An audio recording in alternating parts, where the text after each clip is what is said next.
Nous sommes en République démocratique du Congo, on y reste toujours, on parle de la Commission électorale nationale indépendante qui a sa radio, une radio donc créée dans le cadre des élections, les élections générales qui arrivent le 23 décembre prochain, Pacom. Alors, Adam évoquait la question de moyens dans un pays où on sait que le citoyen lambda vit très mal, où les élections vont coûter extrêmement cher. Le président Kabila l'a dit, le Congo va organiser ses élections sur fonds propres. La CENI se permet de créer une radio. Et puis, la plupart du temps, c'est lorsqu'on a une idée derrière, idée de faute, qu'on essaie d'écarter les partenaires pour pouvoir organiser soi-même les élections. C'est vrai, organiser les élections sur ses propres fonds n'est pas une mauvaise chose en soi. C'est une très bonne chose. Encore faudrait qu'il y ait des institutions, enfin, des moyens pour pouvoir le faire. C'est vrai que la RDC est un pays très riche. Très riche, mais paradoxalement, c'est peut-être le peuple qui souffre, mais l'argent est là. C'est ça. Paradoxalement, c'est un pays qui souffre énormément parce que vous savez que c'est un pays qui est fragilisé par des guerres et il suffit que une puissance étrangère trouve un gisement à exploiter, qu'ils mettent un peu de zizanie dans la zone et puis le tour est joué. Donc je pense que c'est un pays qui incarne beaucoup de guerres, beaucoup de conflits. Et normalement, c'est un pays qui doit être à même d'organiser lui-même les élections. Il faut dire également que c'est un pays assez vaste. Je pense que ça fait 2,3 millions de kilomètres carrés. 2 kilomètres carrés. Et vous allez voir que même pour la présidentielle, c'est 21 candidats. Pour les législatives, c'est plus de 15 000. Pour les provinciales, c'est plus de 19 000. Donc ça voudrait dire que c'est un pays assez vaste. Donc organiser les élections sur ses propres fonds, oui, c'est une très bonne chose. Encore faudrait-il qu'ils aient les moyens de le faire. En tout cas, pour la CENI, apparemment, tout est déjà en branle et ça va se tenir. Oui, c'est-à-dire que, vous voyez, dans certains pays, vaille que vaille, ils veulent organiser des élections. Organiser des élections lorsque l'échéance arrive est une bonne chose, puisque c'est prévu par la Constitution. Mais vous allez remarquer que dans les pays où, à l'approche des élections, ils veulent le faire eux-mêmes, sans ingérence étrangère, ce qui est une bonne chose. Mais derrière la tête, c'est parce qu'ils ont préparé des cas de fraude, c'est pour cela que la plupart du temps, non, la plupart du temps, c'est ce qui se passe. C'est-à-dire que ceux qui donnent l'argent aussi veulent tout le temps contrôler, ça devient harassant aussi. Oui, c'est-à-dire que normalement, un pays souverain doit être à même d'organiser lui-même les élections. Est-ce que ce n'est parce que nous sommes pays souverains en Afrique? Cette souveraineté, vraiment, elle est un peu fragilisée.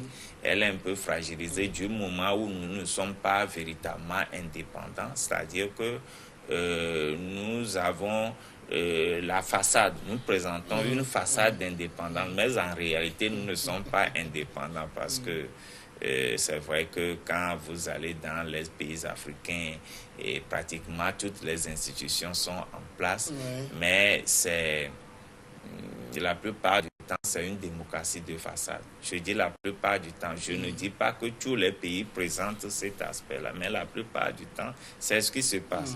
Donc, en RDC Congo, on ne peut pas me dire que c'est un pays démocratique. C'est vrai, nous sommes en apprentissage. Mais vraiment, dans certains pays, ça laisse à désirer. Donc, je pense que si la RDC Congo essaie d'organiser elle-même, les élections, eh bien, à mon humble avis, il y a des cas surtout que la machine à voter ça fait problème. Est donc rejetée par la grande partie de la population. Il y a de quoi s'inquiéter de la sincérité de ces élections-là. Alors, en tout cas, aujourd'hui, au niveau de la Commission électorale indépendante, déjà, quand la radio a été lancée, on a commencé par diffuser des chansons dont les élections auront lieu. Nous ne voulons pas de la prise de pouvoir par coup d'État, nous voulons des élections. Est-ce que cette radio ne va pas devenir, ou n'est pas une radio de propagande de la CENI? Oui, je pense que je l'ai déjà dit parce que, vous savez, d'abord l'idée même de pouvoir créer cette radio-là, comme je le disais tantôt, c'est que nous sommes en face d'un pays où il n'est pas facile réellement de pouvoir rassembler à tout bout de champ un certain nombre d'organes autour de soi parce que voilà, je veux que ces organes-là fassent ma propagande et ses consorts. Ce qui fait qu'aujourd'hui, si, du moins c'est la CENI, vaille concentrer les énergies sur cette radio-là, que ce soit la radio de communication, je pense que cette radio-là, ou du moins c'est le processus est en train de se basculer. Parce que de l'autre côté, si aujourd'hui on estime que les élections vont s'organiser sur fonds propres et que de l'autre côté, on évite quelque part un certain nombre, disons l'invitation des organismes internationaux qui puissent un peu, parce que vous savez, leur intervention fait peser un peu au niveau de la crédibilité, mais aussi de la légitimité de ceux qui sortiront gagnants de ces élections-là. Parce que s'il advenait que éventuellement, d'abord, constatant les critiques acerbes, aussi bien sur le fichier et même sur les membres qui constituent cette CENI-là, et à cela va s'ajouter encore une radio de propagande. Je pense que les dés sont déjà pipés et que de l'autre côté, il faut réellement faire attention pour ne pas tomber dans ce piège-là. Parce que, vous savez, si, avec tout ce que ce pays-là connaît aujourd'hui, au-delà des intrusions et des maladies que nous connaissons aujourd'hui, qui font qu'on a des pertes en vies humaines chaque fois et qu'il faudrait, après les élections, ou disons, après ces élections, qu'on ne constaterait pas une certaine crédibilité, on tombera dans une crise post-électorale difficile à gérer que la crise qu'on connaît aujourd'hui. Donc je me dis fondamentalement, il faudrait quand même qu'il y ait une prise de conscience de ce côté-là, surtout de la CENI qui doit multiplier des actions pour se faire beaucoup plus de crédibilité au sein de la population. Sans quoi, c'est vrai qu'on sortira des élections, on dira tout est joué, mais les lendemains ne seront pas faciles à gérer. C'est vrai, on parle de radio CENI, mais est-ce que ça va être exclusivement une radio où seule la CENI aura droit de diffuser ses programmes, ses communiqués et tout, ou bien tout ce qui concerne les élections, c'est-à-dire même quand les candidats, dans le cadre des élections, veulent passer un communiqué, tout cela peuvent avoir accès à la radio? Effectivement, je ne suis pas tellement informé par rapport au programme de cette radio, mais à ce que je sache, c'est une radio qui va diffuser les informations de la CENI. Je ne pense pas, pour le moment, je ne pense pas que les candidats puissent passer leur communiqué au travers de cette radio. Je ne pense pas. Mais on va s'en tenir au programme de la radio que je ne maîtrise pas pour le moment. Mais tel que je le vois, déjà s'il y a des messages de ce genre, comme quoi les élections vont se tenir. C'est vrai, tout le monde veut que les élections se tiennent. Pourquoi on insiste à ce que les élections se tiennent? Ça voudrait dire qu'il y a derrière, il y a une idée. C'est ce que je disais à l'instant. Il y a un comédien ivoirien qui présentait 3 amis et qui disait que il y a un Français, un Américain et un Africain. Et le sujet était de voir dans quel pays les élections se déroulent très bien. Et le Français dit que chez eux, dès qu'il y a élection le soir, il y a déjà les résultats qui sont disponibles. L'Américain dit non, chez eux, déjà à midi, on a les résultats. Et l'Africain a ri. Il a dit que chez eux, on a les résultats avant d'aller aux élections. Je pense que, apparemment, c'est ce qui se dessine au niveau de la RDC. Si on veut organiser réellement des élections démocratiques, crédibles et transparentes, Bon, cette radio n'a pas tellement sa raison d'être, mais j'estime toujours, parce que je ne veux pas faire de procès d'intention. Si c'est une radio CENI, ça veut dire que ça ne donne l'avantage à aucun candidat sur l'autre. Hein. Oui. Il n'y a que la CENI qui passe ses infos à oui, mais la question que vous avez posée précédemment, comme quoi c'est une radio qui commence déjà par... oui, diffuser des messages. Les élections auront lieu. Nous ne voulons pas de prise de pouvoir par coup d'État, nous voulons les élections. Qui conteste le fait que les élections n'aient pas lieu à la date prévue? Il n'y a personne. Donc, si c'est une radio qui commence déjà par diffuser ce genre d'informations, vraiment, ça prête à confusion. Ça prête à confusion. Bon, de toute évidence, et vous savez, quelle que soit la radio qu'on crée, la radio ne peut pas se soustraire des institutions de régulation.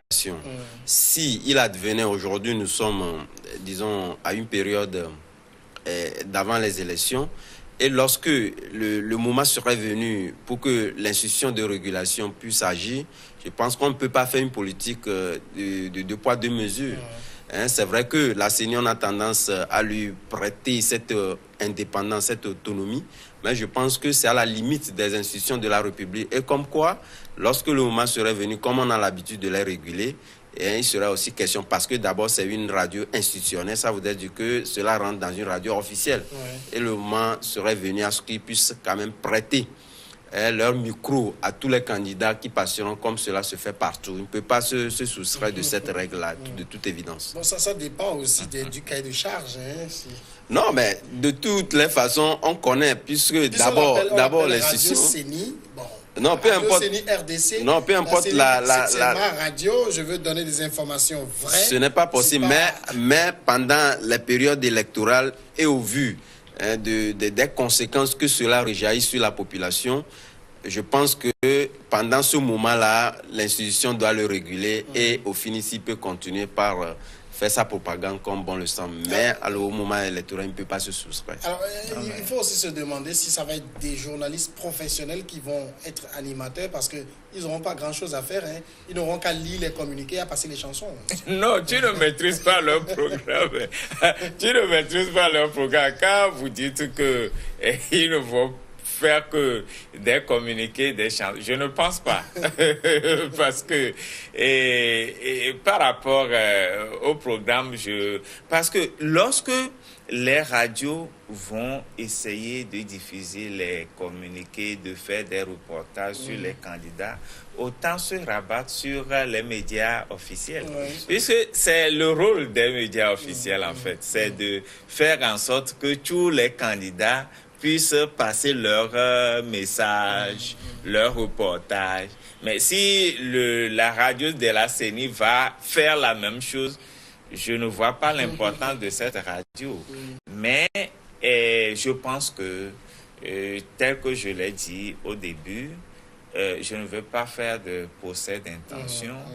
Je laisse la radio faire ses preuves et quitte à la population de la juger par après.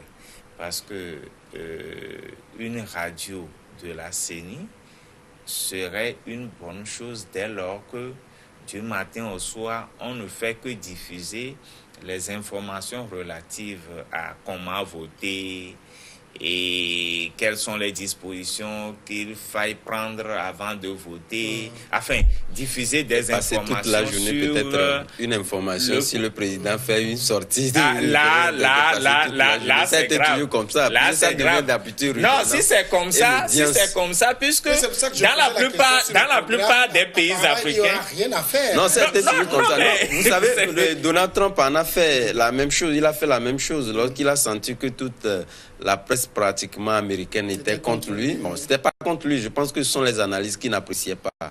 Et lui, il avait une façon de vouloir passer ces informations, ou du moins que les médias puissent chanter son honneur. Et par rapport à cela, il a créé une télévision qui ne fait que chanter son honneur à tout moment. Et ça devient redondant. Donc ça clique un peu sur l'audience que devait avoir cette radio, ou du moins les chaînes concrètes de ce genre-là. Parce que la population aime une diversité d'émissions que forcément ces médias-là, qu'on crée d'une manière, disons, d'une manière occasionnelle, hein, si vous le permettez, parce que ces radios-là, souvent, pour ce qu'on a connu dans d'autres pays, ne résistent pas dans le temps. Oui. Parce qu'on ne prend pas soin de pouvoir mûrir l'idée d'abord, de gérer les informations, du moins faire passer les émissions qu'on veut, si bien que ça ne résiste pas dans le temps, parce que nous-mêmes, on sent directement que l'audience est éclipsée. C'est ça peut-être que souffrent un peu les médias, comment dire, les médias publics dans nos pays, qui deviennent un peu le centre. Vous l'avez carrément si bien dit.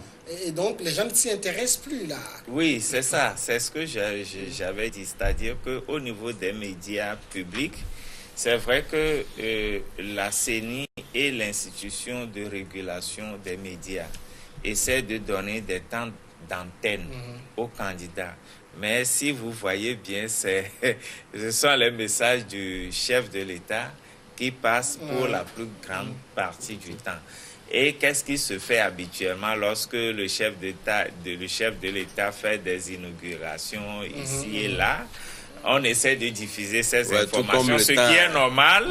Et maintenant, on revient sur le temps le temps d'antenne relative à sa campagne électorale. On prend assez de temps par rapport aux autres candidats qui n'ont qu'une portion de temps. Bon, vous avez posé la question également de savoir si ce sont les journalistes professionnels qui vont travailler là-bas. Oui, je pense. Oui, de toute évidence, la jeunesse.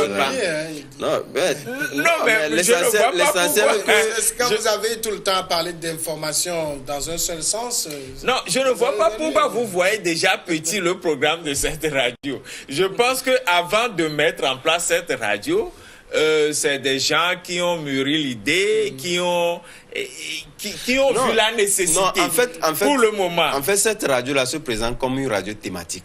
Et on sait tous ce que ça présente, une radio thématique, parce que lorsqu'on dit la CENI, c'est comme si on prend une chaîne qui fait du sport. Vous êtes obligé de puiser partout. Mais lorsqu'on dit, nous avons une radio thématique CENI, la CENI a combien d'activités, il a combien de trucs là pour pouvoir couvrir un peu, disons, toute la journée. Soit c'est une radio qui a seulement une séquence de temps à passer, et puis interrompre et revenir par après. Non, il peut arriver, ces radios qui font un peu du griotisme, on sait d'habitude, comme je le disais tantôt, lorsque le président fait une sortie. La radio n'a pas encore commencé ce programme. Non, c'est comme ça. Ils sont en mode musique pour le moment. Oui. Et vous voyez déjà même la tendance de la musique qui se joue. Mais écoutez, cette radio-là, on peut avoir peut-être 10 ou 15 invités par jour qui ne parlent que... Oui, bien sûr. C'est ce que je dis. Par contre, des spécialistes. Vous vous rendez compte que pour nous, nous sommes tous journalistes. Oui. Depuis un an, on parle de la crise Togo. Ça ennuie finalement. Voilà. Alors maintenant, quand vous allez... c'est pour une portion beaucoup de choses. D'habitude en fait, dans mon intervention, je ne défends pas la radio. Si vous me suivez du début jusqu'à maintenant, je ne défends pas la radio. Mais je me dis que si vous dites que les informations seraient... il y aura une redondance au niveau des informations, oui. Mais si c'est des professionnels réellement, ils peuvent multiplier le nombre d'invités. Par exemple, si dans une journée, on peut avoir 15 invités, des spécialistes qui vont parler des élections, comment voter. Il y aura plusieurs thématiques. Il y aura plusieurs thématiques. Le surlendemain, c'est-à-dire que montrer aux gens comment voter des sketchs. Des sketchs pour pouvoir... Non, tout est possible. C'est-à-dire que je suis en train... Vous leur donnez des idées de programme. C'est ça. Je suis en train de proposer quelque chose pour que les informations ne soient pas... qu'il n'y ait pas la redondance au niveau des informations. Samir, de toute évidence, ce qu'on sait, c'est que lorsque, regardez la panoplie de tout ce qu'on a et qu'on puise dans les médias traditionnels et qu'aujourd'hui, on vient se focaliser sur... une seule thématique, c'est que vous ne pourriez pas, quel que soit le professionnel que vous êtes, vous ne pourriez pas quand même puiser et intéresser à avoir un aura ou du bien, une audience qui puisse quand même tenir dans le temps. Ça, c'est une évidence. Donc, heureusement que c'est une radio qui est mise en place dans une... Voilà. Peut-être après 2 mois, ça va c'est occasionnel. C'est occasionnel. Les nous suivent, bon, ils vont meubler leur programme. Non, ils le suivent, ils suivent. On va passer à la Guinée rapidement. On va en parler en 5-6 minutes. Nouvelle journée ville morte. Il y a un mort signalé à Conakry. Le chef de file de l'opposition, celui d'Alain Diallo, a empêché d'aller sur le lieu de la manifestation. Décidément, au niveau de la Guinée, ça ne se calme pas. Ça ne se calme pas, vous l'avez aussi bien dit, parce que depuis un moment, ce sont ces ennuis-là qu'on sent du côté d'Alpha Condé, malheureusement, qui est aussi, disons, l'avant-garde de la crise togolaise, ce qui fait que même cela aussi peut aujourd'hui expliquer le fait qu'il y a une certaine, disons, un froid que les Togolais ont de ce côté-là de pouvoir accepter Alpha Condé, parce que de l'autre côté, ils n'arrivent pas quand même à contenir depuis un moment cette crise-là. Il y a très longtemps que cette crise-là s'est déclenchée et on ne sent pas véritablement qu'il y ait un amortissement de ce côté-là. Mais ce qui est beaucoup plus étonnant, c'est qu'on constate qu'à chaque fois qu'il y a ce genre de sortie, on constate qu'il y a des morts d'hommes. C'est ce que nous déplorons aujourd'hui. C'est vrai qu'il y a des crises, on puisse ne pas s'entendre, mais lorsqu'on va jusqu'à perdre des vies, ça cause problème. Et je pense que Alpha Condé a beaucoup plus à gagner en laissant un peu des marges de manœuvre au pouvoir, ou du moins à l'opposition, de pouvoir s'exprimer. Parce que d'habitude, lorsque les gens appellent à des manifestations, disons, à main nue, et qu'on déploie la soldatesque pour les... D'abord, ça frustre, et ce qui fait que ça déborde.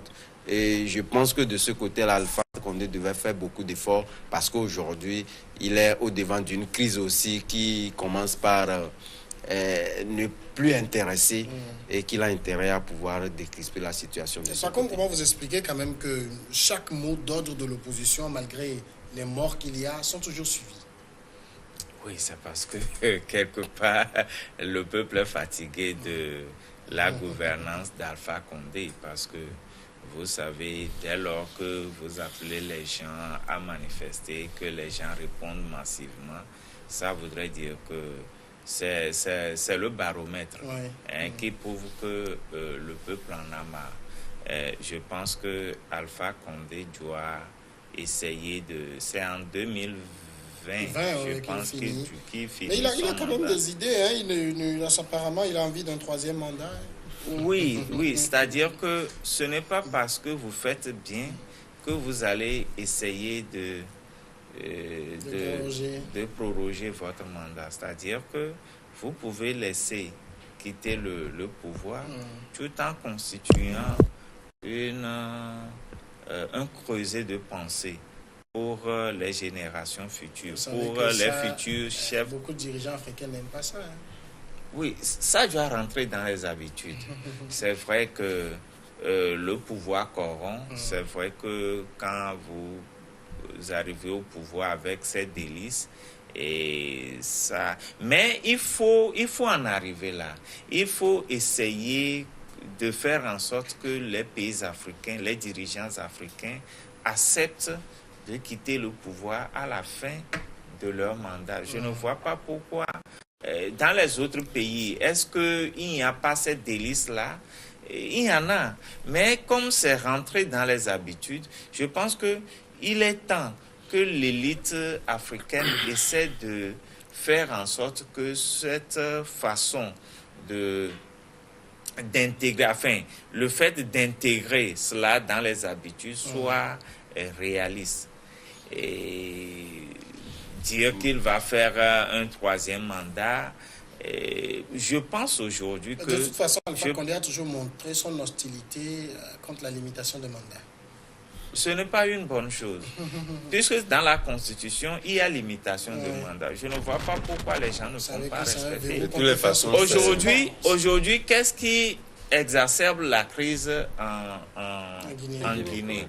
C'est parce que le chef de l'État a l'intention de briguer un 3e mandat. Si aujourd'hui, il fait un discours pour dire qu'en 2020, il ne sera plus candidat, je pense, à mon avis, je pense que eh bien, la crise va se résoudre d'elle-même. D'accord. C'est un manque. Moi, je pense qu'aujourd'hui, c'est un manque criard de conviction politique qui entretient carrément l'impopularité que constate aujourd'hui au niveau de la Guinée équatoriale, de la Guinée Conakry. Parce que lorsqu'on appelle à des mots d'ordre de grève, c'est vrai qu'on sait que les capitales africaines sont pour la plupart du temps acquises à l'opposition, certes, mais aujourd'hui, lorsque vous allez en Guinée, ce n'est pas le cas, c'est toute la population. Lorsqu'on appelle, par exemple, au niveau de la Guinée, on appelle, vous allez constater que carrément, ce sont des villes mortes réellement qu'on constate. Vous allez, il n'y a pas de boutiques qui soient ouvertes. C'est vrai qu'on peut dire que la plupart... Oui. Ces boutiques sont tenues par de eux. Tout à fait, mais quand même, lorsqu'on arrive déjà à faire 5 ans, ou 10 ans au pouvoir. Je pense que lorsqu'on montre une certaine conviction politique, on aura déjà par derrière soit un certain pan de population qui puisse quand même entretenir votre politique et faire en sorte que ces mots d'ordre de grève ne puissent pas être total. Mais ce n'est pas la même chose là-bas aujourd'hui. On va marquer la pause et après le journal, on va revenir sur l'Algérie où là-bas, un président grabataire veut aller à un 5e mandat.